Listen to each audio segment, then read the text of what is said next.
در همین حال مولوی باز محمد فیضان پیرامون مسئولیت‌ها و مکلفیت‌های رؤسا در کمیته‌ها صحبت نموده و از رؤسای وزارت زراعت خواست که گزارش فعالیت‌هایشان را در زمان معین آن ارائه نمایند. نو چې دغه کارونه مختصرا خبره کوو، دا کارونه دغه کمیټو ته چې سپارل سوي دي، حتی الامکان چې څوک په هر ځای کې په هر ریاست کې وي هغه به ودې ته ځان فارغه کوو. دا یا دلې ته په وزارت کې داخل یا د نورو وزارتونو د خوا څخه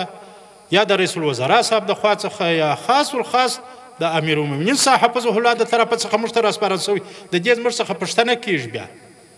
که په دې کې خنډ و ځنډ راسي، لکه مولوي صاحب مبارک چې ویل دا زموږ ستاسو د وزارت په خپله پر کارو باندې یو رقم سوري غوړوي. نو مولوي صاحب مختصر دا وایم چې مولوي صاحب خو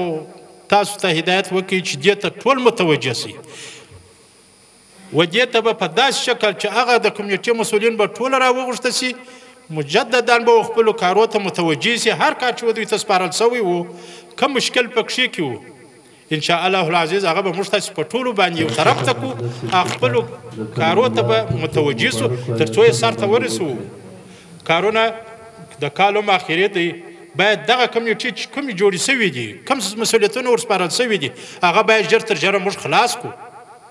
در جریان جلسه رؤسا و متخصصان گزارش فعالیت‌هایشان را در مورد تهیه طرح ایجاد کمپلکس‌های زراعت و مالداری، طرح استفاده مؤثر از زمین‌های کانال قشتیپه، فعالیت در فارم‌های تحقیقاتی، مسائل مالی، بودجه و گزارش سفرهای ولایتی معلومات ارائه نموده، چالش‌ها و راه حل‌ها را شریک نمودند.